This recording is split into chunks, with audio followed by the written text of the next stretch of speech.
A 12-year-old girl charged after texting her mom she saw a person with a gun at school. Records show she's just one of many Central Texas students who were arrested during an uptick in school threats, believed to be both real and fabricated. This week on Inside the Investigation, senior investigative producer David Barrere explains the flurry of violent threats from 1 month of the school year.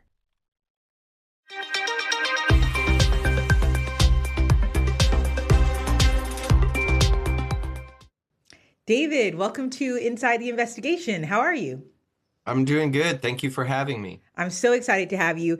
This is a little bit different because David and I worked on this one together, which we've done before, but I don't know that we've been on Inside the Investigation to talk about it. But let's jump right in. Back in September, our team here at KXAN, we were reporting in general on a lot of threats of violence at school campuses. It, to me, felt like every other day, particularly that month, we were hearing about a school threat or a viewer writing into us about a vague email they got from their student's school district saying, hey, we got a threat, it's not credible, and maybe even saying a student got arrested. Yeah. So we were, the goal was to try to figure out where the arrests were happening, get more details on these things. What we were hearing it didn't have quite enough for us. We wanted to have more to report on. And so we were trying to figure out, who these kids were they getting arrested, and details about their ages and things like that. Right. And it's a project we've been working on for a couple of months. It's now published. So let's take a look.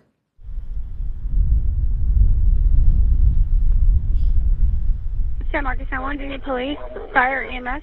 Hello? Hello? Can you hear me? Yes, I can. Can you tell me the address of your emergency? It's San Marcos High School, 2601 Rattler Road. I'm actually calling because my daughter, I just got home, and she told me that on the bus today, somebody showed her a Snapchat, and it had a threat to Hopewell Middle School about a shooting. So since the start of the school year, school districts all across Central Texas have seen an uptick in threats toward our schools. And tell me exactly what happened.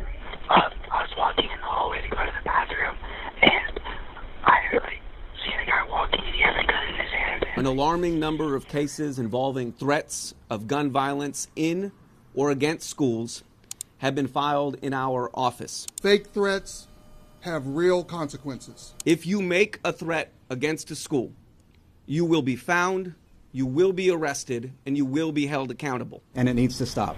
Are you still there?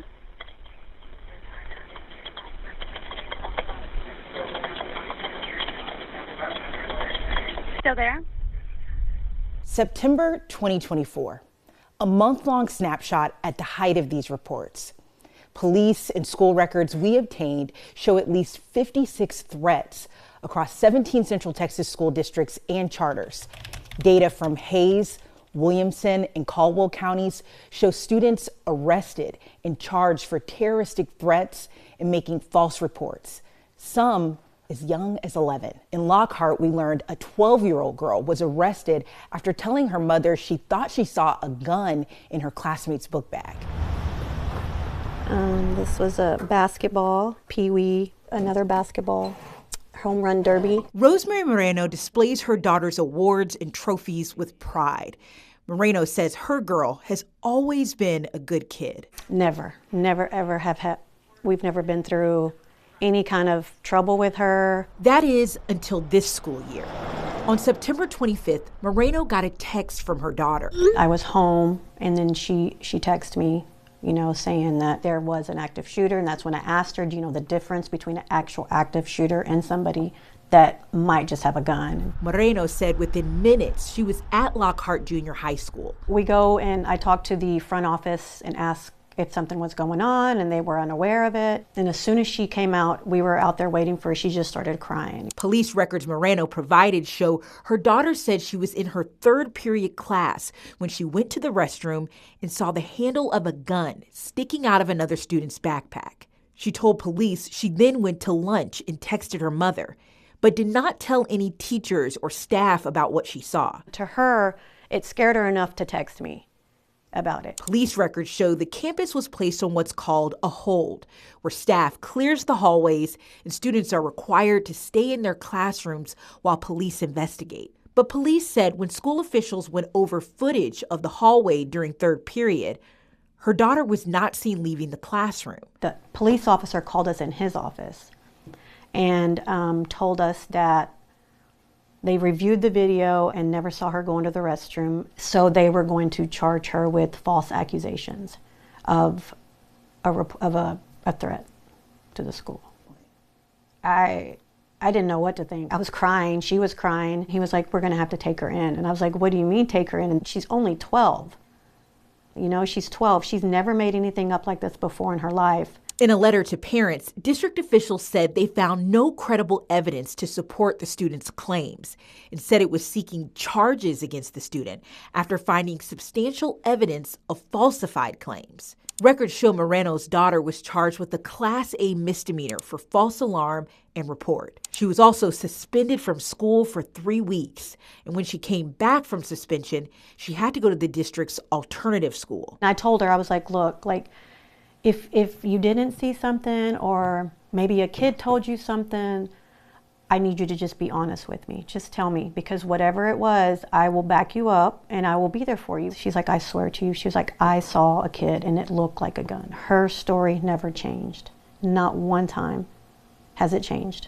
And to this day, she'll tell you the same story. We want the community to know that it is extremely important to, when you see something, to say something. Less than a week after her arrest, in a school safety presentation, Lockhart ISD staff said this about the trend of school threats at their campuses. A child or an adult would never be in trouble for reporting something, even if it turned out not to be true. There are situations, unfortunately, to where if we get an alert and it's found that it wasn't an accurate report, that things weren't lining up, that's where there may be an issue. You think she might have been confused? Yes. The sad thing is you teach them to speak up. If you see something, you say something. And that's what she did. She spoke up. She might not have told somebody right then and there at the school, but she told the person that she trusted the most, and that was me. The school district, police department, and the district attorney's office all declined to interview with our team. Moreno tells us the district attorney dropped the charges against her daughter last week during our investigation months after the arrest. In a statement, the agency that made the arrest, the Lockhart Police Department, said it takes all reports of guns at school seriously.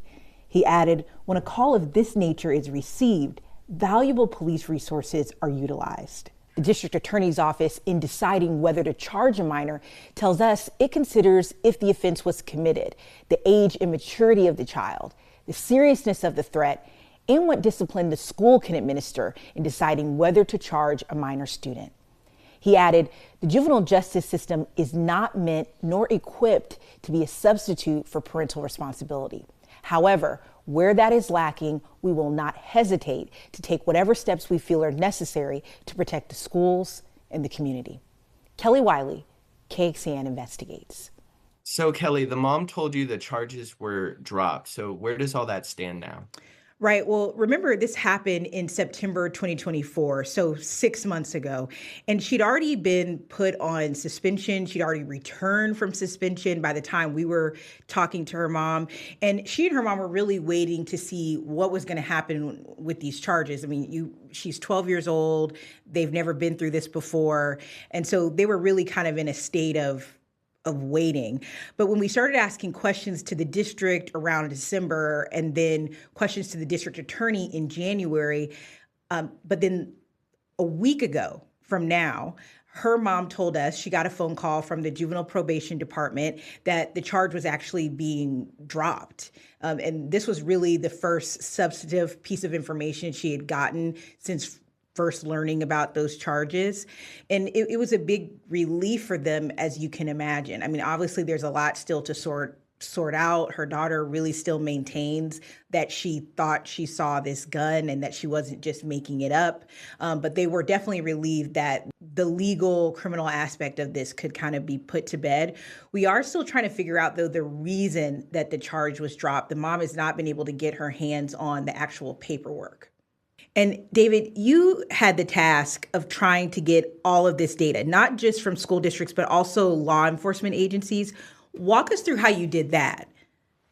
Yeah, so we set out to get more of a comprehensive picture of how many of these threats were coming through. So we ended up sending record requests to pretty much every school district in our area, and then pretty much every law enforcement agency in our area, because these issues it goes through both of them. If a threat is received by the school, they would notify law enforcement and vice versa. So what we discovered was that the time frame was last September for these requests, and there were 17 different school districts that received over 50 different threats in Central Texas.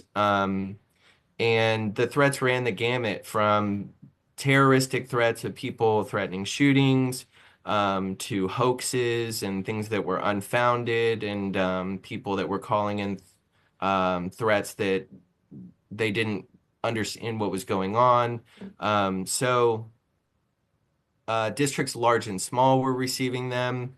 There were some that we actually decided not to even use because when we read details of them, they were sort of classified differently, and it was actually like elementary school students that had said something that the teachers were required by policy to report, but didn't really rise to the level of a threat like we're talking about in this project. Like one example would be Blanco ISD. That's a much smaller district. The whole thing has, I think, just above 1,000 students. They received 2 threats on a Friday in September, showing, and they sent us the screenshots that showed, someone had posted on social media that they were going to bring a gun to school, potentially shoot someone. And so that had circulated on social media, like many other threats that we're including in this project that caused law enforcement to get involved. And so that's kind of all the different stuff that we received and looked through. Right. The 911 call that we played at the very beginning of the story at San Marcos High School was one that really stood out to me. And I remember we were talking about it in our office upstairs and listening to it. We didn't play it because we thought it would be just too much, but it almost sounded like someone had been shot on the phone call. So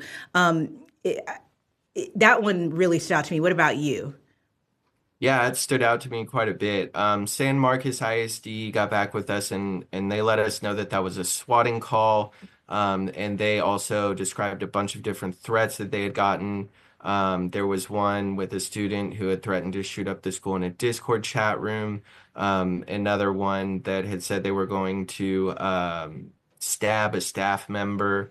There were hoax swatting calls. An elementary school student called 911 from the school cafeteria. Sorry, I'm looking down at my notes here because I'm trying to get all these right. It was a lot.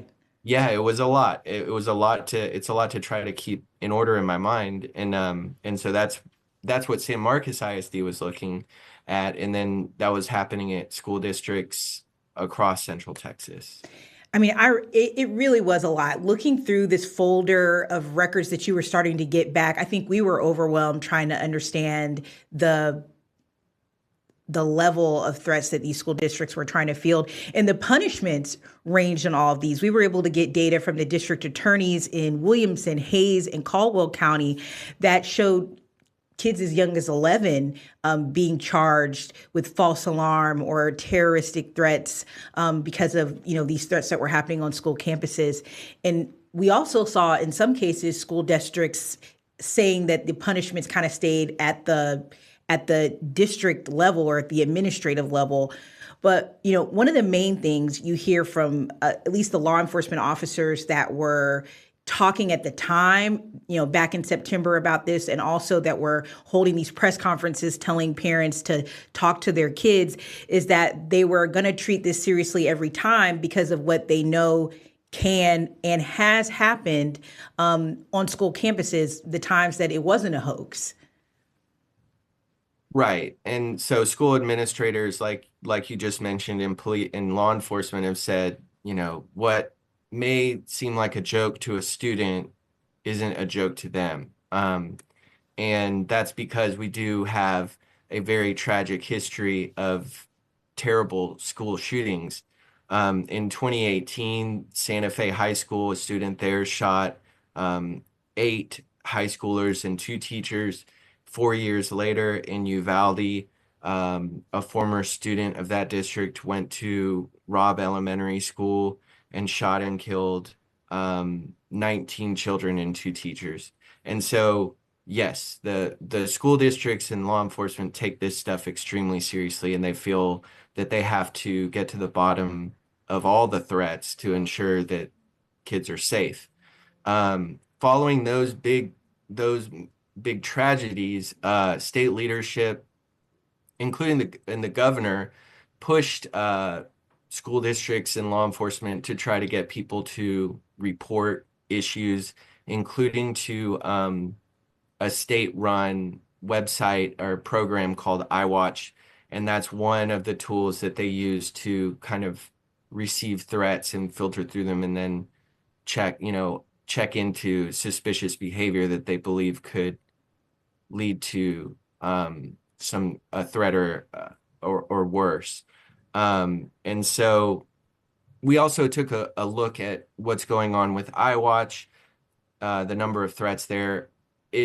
That program has 2 categories. One is non-school threats and one is school threats. And so looking at historical data, it shows that the number of threats, general threats, has gone down, but the number of school threats or threats about schools has trended upwards in recent years. And so, and that's all that information that I'm talking about precedes September of last year. And so, what we saw and then in September was that huge slew of threats that came into school districts. Well, this project was really eye-opening for me, and I hope you guys all go to the website KXAN.com under the Investigates tab, and that's where you'll really be able to, I think, get a real inside look at what this looks like for schools as they're starting to respond, but also what this can look like for kids, what the outcomes can be. So go to KXAN.com under the Investigates tab. David, thank you so much for working on this project with me, but also for joining us here. Thank you for having me. All right. That's today's Inside the Investigation. We'll see you next Friday.